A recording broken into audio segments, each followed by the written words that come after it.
You can be another David. You know, the David on BBC talking about animals. Edinburgh. David Edinburgh.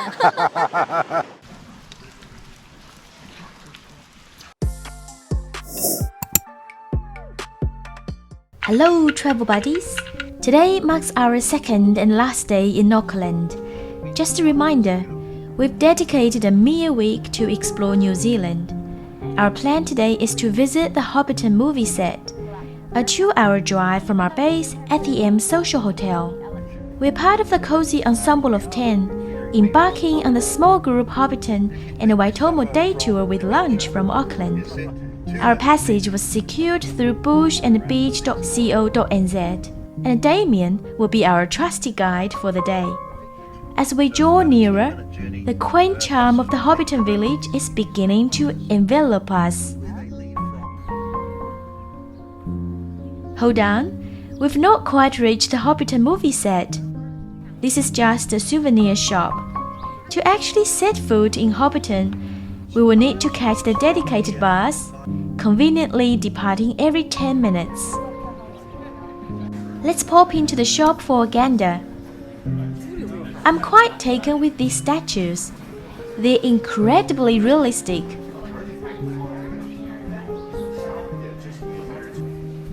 Yet I've resisted the temptation to buy one, as the prices are rather steep. A hand-sized statue will set you back upwards of 120 Australian dollars. It's time to hop on the bus.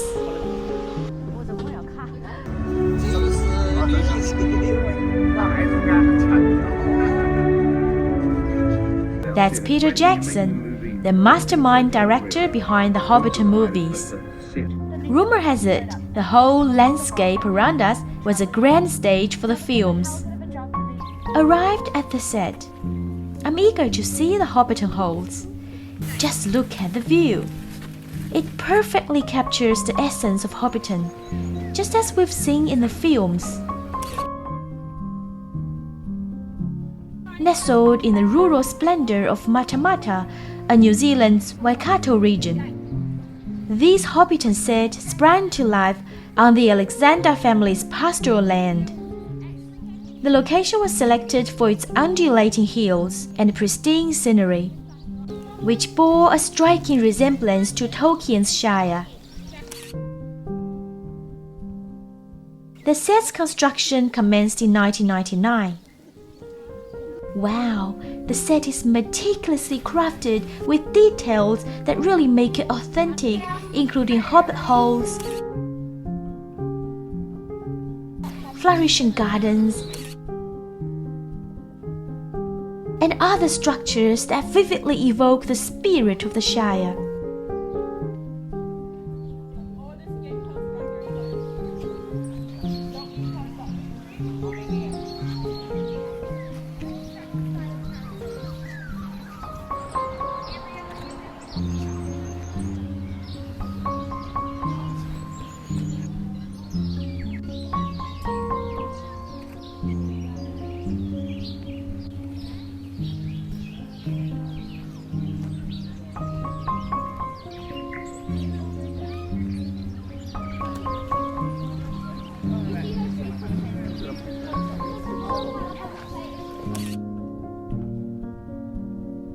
I stand at 5 feet 1 inch tall. How tall is the hobbit then? Here in Middle-earth, hobbits are known for using honey to bake their delightful bread. Do you recall the large oak tree featured in the movie? This majestic oak is perched above Bag End, the fictional adobe of Bilbo and Frodo Baggins. It's quite the marvel, constructed from a blend of steel, concrete, and urethane.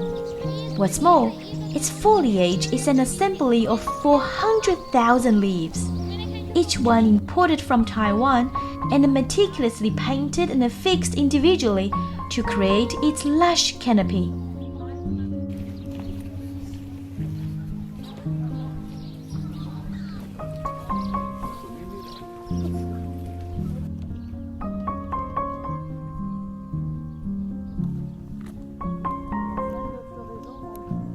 The hobbits source their fresh water from this spot.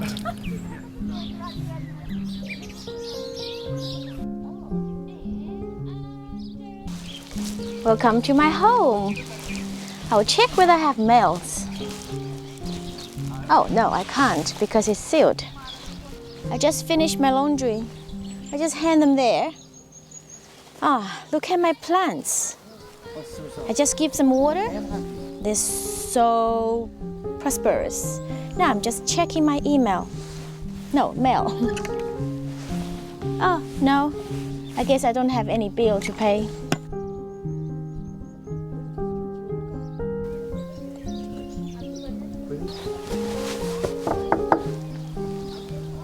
I guess my sister is not in. I'll come the other day.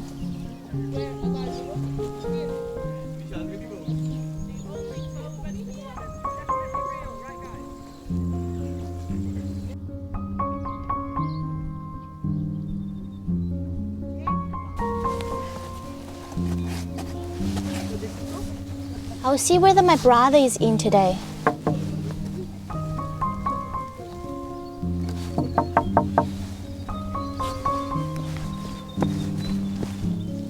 Hey, Frado! No, none of them are home.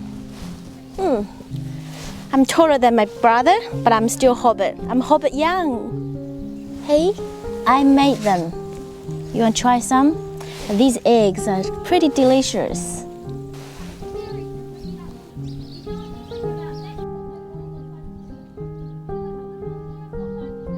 During this visit, we weren't able to enter any of the hobbit holes, but now a new adventure awaits.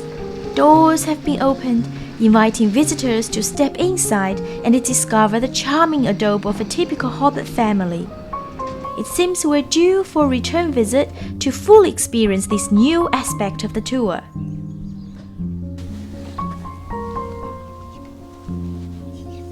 Oh, hey, I have beautiful beer in there, but it's not for you to drink. You can go to tavern to drink it. So this is the Green Dragon Inn. That's Hobbit's Tavern, and we can have beer in there. The first beer is free. Let's go.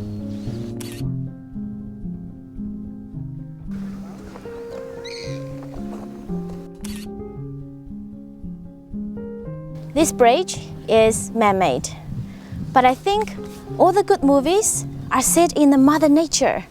It's never in the houses or the rooms with green walls around. So that's why Hobbit and Lord of the Rings can make such a success. It's because it's actually set in the nature.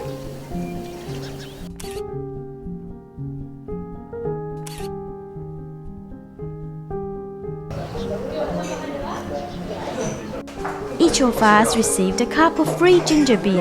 You guys came down with a driver called Damien. Cheers. After the free drink, we're going to enjoy the included lunch. Hungry? Let's go in and get something to eat.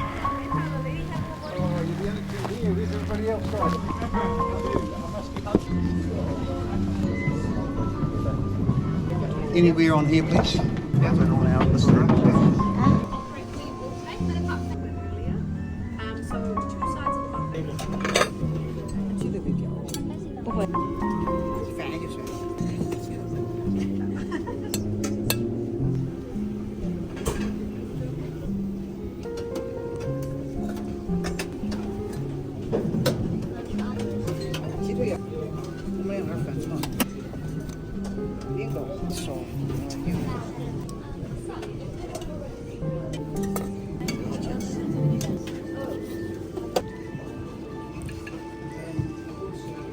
It's actually delicious. After enjoying our lunch, we concluded the Hobbiton set tour. However, our day's adventure isn't quite finished. Damien, our guide, is now taking us to a surprise next destination, a non-expected addition to our itinerary. So this is the bridge. And you think it's scary, but it's quite stable. See, I can dance in here, but it's not moving. This is the Waikato River that we've got flowing here, longest river in the country. And there are 9 hydro dams on this river, and this is one of them that you can see over here. So effectively, up above this dam, you might be able to see all the construction area, the electricity area. That's where they store all the energy that's created from this dam. And the electricity is used for most of Auckland in New Zealand, the biggest city in New Zealand, and this is where obviously a lot of it is created. What you can also see around here is very natural New Zealand native bush. You can see a lot of ferns as well here in the background. So those ferns are New Zealand's native plant. You'll see them on the shirts of a lot of our sports people, called the silver fern. And they're green, you can see them green, but if you lift up, look under there, underneath, they're silver. The Maori in the old days used to break a little bit off, put it on the ground. Because they were silver, the moon reflected off it. So at night time, people could see the trail that people had taken, and they could follow the trail by looking at the silver ferns. You can be another David. You know, the David on BBC, talking about animals. Edinburgh. David Edinburgh.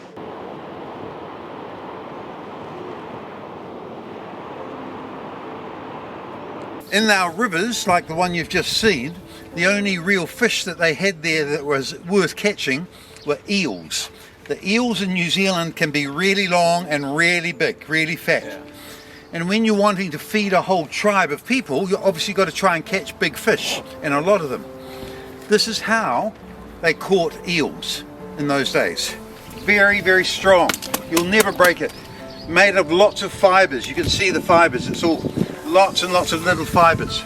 They would cut one of these off, bend it down like this, put a rock underneath, a rock on top, bang, bang, bang, bang, bang, bang, taking all the green off. So there's just lots and lots of fibers. The eels in New Zealand can't see, very, very bad vision, but great sense of smell. So the Maori would get one of these, put it in, say, an old fish head to get the smell on it, and then they'd put it in the water. The eels have 3 front teeth that come down from the top that curve backwards like that. As soon as they smell this, they couldn't see what it was. It smelt good. They would take a bite of it. Their teeth get caught in the fibers, pull them out. Really, really easy way of catching eels. I've caught eels like this with my children camping in the bush. Our next stop is the mesmerizing Waitomo Glowworm Cave. In the cave, I'm unable to film as lights are not photography permitted. or videos throughout the cave. Okay, now there are a number of reasons for this. The first one being it is quite dark and quite wet inside. Okay, so we don't want you guys being on your cameras or phones and then end up slipping over. Okay, the second reason being the cave is considered very tapu or very sacred. Okay, so it is very disrespectful.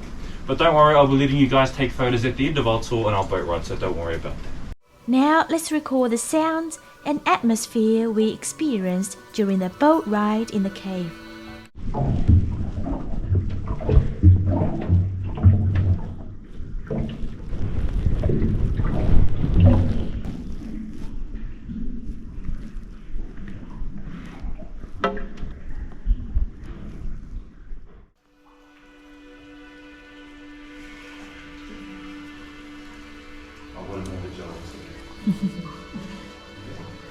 You can leave a review if you'd like.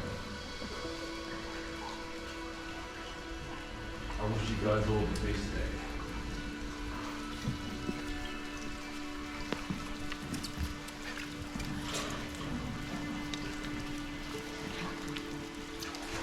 We're coming out of the Glowworm cave now, just like this. We can't do any filming or photography there, but it's absolutely stunning. It's like you're actually looking at the stars on the sky, and it's quite tranquil.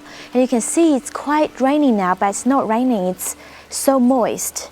And the glowworm only live in the moist and dark area, like in the cave. And I hope you guys will come here to experience it yourself. On our return trip to Auckland, Damien treated us to New Zealand's famous hockey pokey ice cream, a delightful part of the country's culinary culture. This unique treat combines vanilla ice cream with crunchy bits of honeycomb toffee, a must-try for anyone visiting New Zealand. By the time we headed back to the hotel, night had already fallen. Tomorrow, we're off to Queenstown, known as the adventure capital of the world. We will be staying there for 5 nights. Looking forward to seeing you there.